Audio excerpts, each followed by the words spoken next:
Buenas tardes, mi gente, muy buenas tardes. Hoy es Viernes Santo y como siempre en los Viernes Santos el tiempo está fatal, antes de las 3 de la tarde. ¿Ustedes se han dado cuenta de eso? Increíble, increíble. Son pocas las veces en mis 60 años que yo le puedo decir a ustedes que ha habido un día soleado el Viernes Santo. Saben bien que la tradición dice y la Biblia confirma que la crucificación de Cristo fue de 9 de la mañana a 3 de la tarde, cuando Él dio su espíritu y se entregó a las manos del Padre. Eso es lo que enseña la Biblia, eso es lo que enseña la tradición cristiana. Y a ese momento todo cambió. Pues qué casualidad que la naturaleza siempre tiene algo que decirnos en este tiempo. Bueno, empecé rapidito hoy, pero quiero contarles un poquito de lo que quiere decir Semana Santa antes de la Revolución Cubana, que bueno, ya sabemos cómo fue eso. Le quitaron los derechos y todo eso. Quiero darles un poquito de información, un poquito de sal a la comida para que nosotros entendamos quiénes somos, hemos sido como cubanos y también en deseos y espera que esto nos ayude a recuperar nuestra identidad. Así que para allá vamos. El año fue el 1500 y pico, donde Juan Ponce de León se tiró como explorador, como hombre de dinero, trabajaba con la corona española y se tiró al mar a explorar. Él había oído los rumores de la fuente de la juventud, aguas que tenían sanación, que podían ayudar o bien a sanar o bien a vivir para toda la vida. Y eso es lo que él estaba buscando, dice la leyenda, en aquellos tiempos. Él llegó durante Semana Santa, buscando otras cosas, pero llegó durante Semana Santa. Y por eso fue que le puso a la Florida Pascua Florida. Pascua Florida, que es como se dice Easter en español. Es la resurrección, es la Semana Santa, que era muy establecida ya y celebrada en la Iglesia Católica en España, de donde él vino. Entonces trajeron sus tradiciones en aquel tiempo. Ponce de León viajó a través de Cuba, lo que es la Florida, Puerto Rico, creo que la República Dominicana también en todos esos años, pero fueron unos 10 años más o menos que él estuvo haciendo eso, porque en el año 1521 volvió buscando oro y todavía buscando las dichosas aguas que nunca encontró. Fue matado por una tribu india de Norteamérica, ahí mismo en la Florida. Y ese fue el fin de su cuento. Así que para ustedes que viven en la Florida y no saben cómo es, que tienen Ponce de León en todos lados, por eso es. Porque en realidad la Florida fue establecida como la primera colonia norteamericana del continente, después del el descubrimiento que hizo de las tierras nuevas, hizo Colón, y después vino Américo Vespucci y todos esos exploradores de su tiempo. Entonces él estuvo en el área que conocemos hoy por hoy como San Agustín. ¿Por qué le cuento tanto de Ponce de León? Vamos a ver qué tiene que ver esto con Cuba. Bueno, ustedes saben bien que los españoles establecieron Cuba y fue su isla preferida por muchas razones. Una de las razones era que era natural el viaje de Europa, de España al mar, era natural. Los vientos lo llevaban claramente hacia Cuba. Entraba en el Golfo, daba la vuelta y los escupía otra vez para España cuando estaban listos. También los italianos, toda esa parte de Europa y África también era muy fácil entrar y salir. En realidad más fácil que hasta aún las islas más pequeñas como Puerto Rico y la República Dominicana, que hoy es los dos, la República Dominicana y Haití. pero Cuba, siendo más grande, teniendo el balance de los Estados Unidos geográficamente, era mucho más fácil entrar y salir, los puertos eran más fácil, era una isla preferida y el tamaño que tenía mucha diversidad porque para ser una isla es inmensa, más de 700 millas de largo tiene Cuba con más de 1.500 archipiélagos alrededor de la isla, así que ya se pueden imaginar cómo es que la querían. Y entraron y establecieron sus costumbres. Sí hay muchos cuentos malos de aquel tiempo, pero nosotros no podemos escribir la historia de nuevo y decidir que todo lo que pasó fue malo. No todo lo que pasó fue malo, ¿ok? Ellos trajeron costumbres, establecieron una civilización en el área con toda la tecnología y todo lo bueno que avanzó y ayudó a avanzar lo que es el occidente. Que después también lo hicieron los ingleses. Al establecerse en Cuba, ellos claro que siguen celebrando las costumbres y Semana Santa fue una de esas. Hasta el año 59 en Cuba se celebraba Semana Santa religiosamente. Empezaban con paradas muchas veces de la iglesia que hacían, llevando a Cristo en marcha, estatuas del Cristo, las personas seguían. En aquellos tiempos en la Iglesia Católica todavía lo hacen hoy, pero era más popular a través de los siglos hasta el año 59 en Cuba. Las mujeres usaban mantilla, tapándose el pelo, manteniendo las costumbres bíblicas de la mujer en modestia y protección, se tapaba el cabello. Y muchas de estas costumbres existen todavía. Hay quien no sabe por qué se tapa, pero lo hace de todos modos. Pero eran costumbres bíblicas que vienen de costumbres judías, de mandamientos que Dios le dio al pueblo judío en aquellos tiempos. Bueno, seguimos.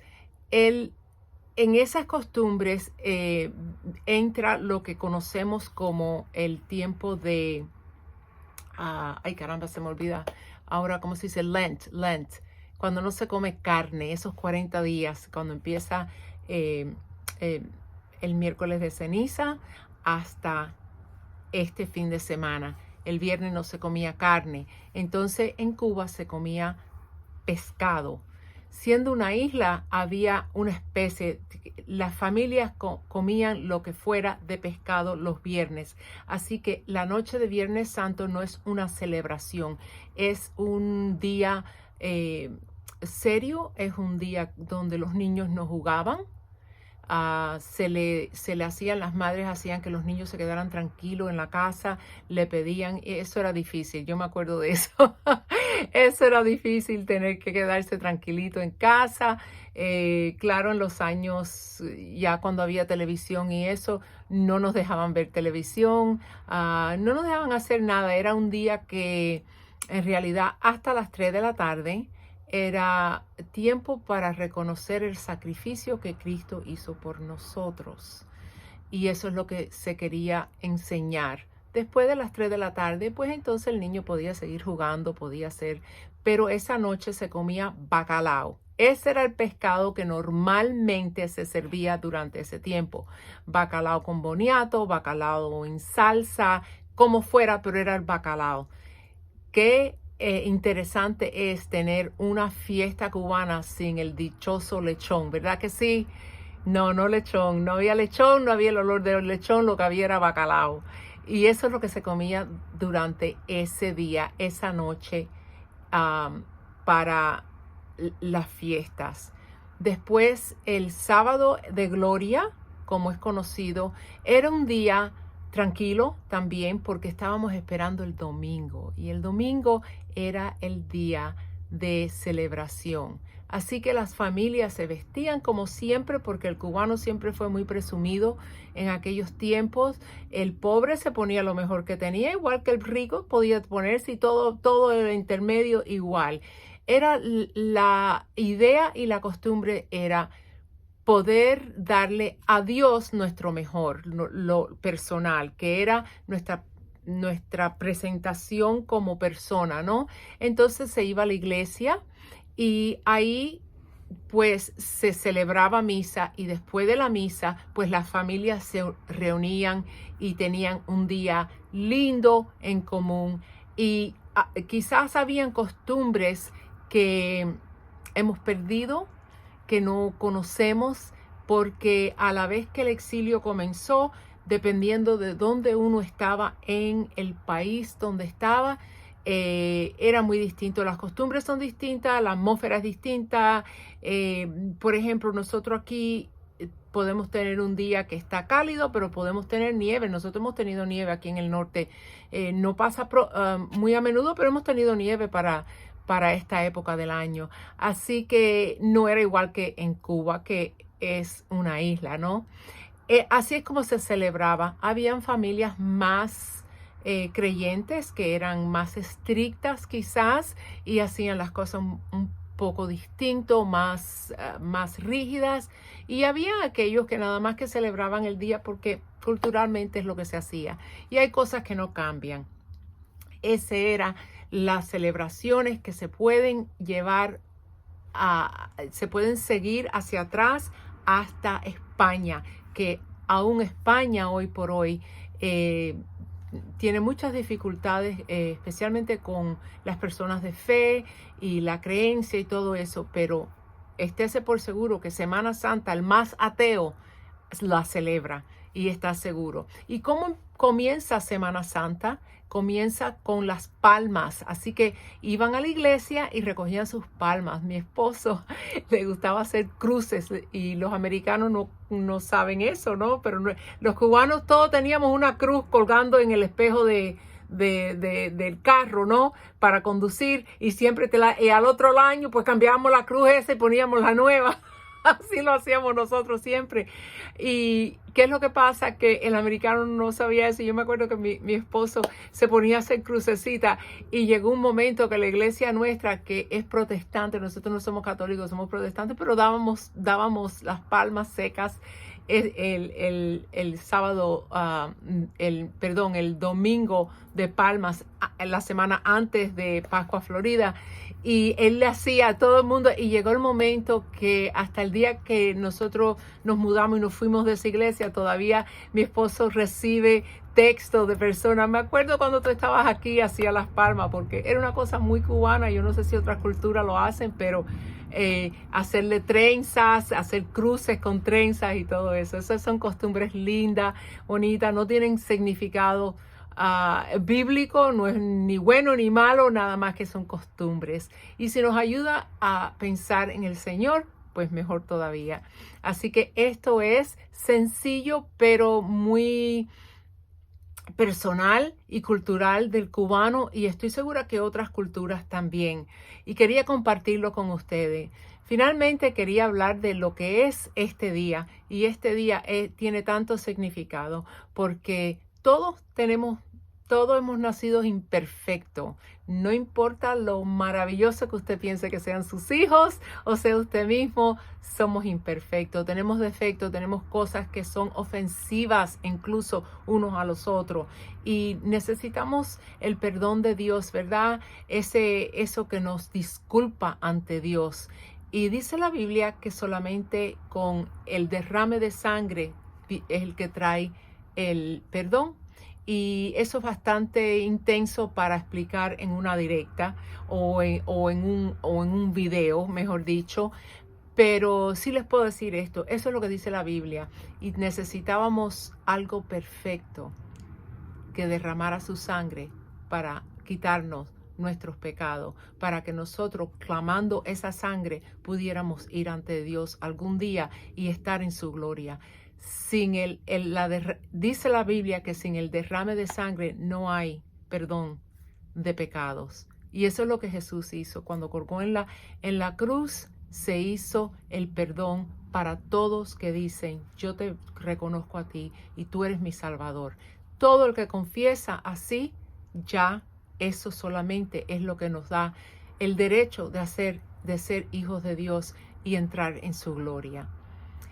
Si quieren hablar más de eso alguna vez, me dejan saber, me dejan los comentarios Si ustedes tienen algo, alguna tradición familiar, algo que han hecho, no importa si son cubanos o no, eso no importa. ¿Qué es lo que han hecho ustedes? ¿Qué es lo que su familia hacía? O a lo mejor amigos que conocen que hacían. Déjenmelo en los comentarios, me encantaría saber cómo es que ustedes celebran. Y les digo otra vez que gracias por estar aquí conmigo, gracias por permitirme de compartir estas cosas con ustedes. Me da gran placer en hacerlo. Y acuérdense que Él, Dios, a través de su Hijo Jesús, lo ha hecho todo por nosotros. Y por eso es que podemos sentarnos aquí hoy a conmemorar y también el domingo celebrar. Porque aunque hoy Él lo quitaron de la cruz, el domingo la tumba está vacía y nunca han encontrado su hueso, porque Él está en la gloria y está con nosotros. Así que muchas felicidades para este fin de semana y espero que le haya gustado. Acuérdese de dejarme un like y acuérdese que todo esto es para recuperar nuestra identidad.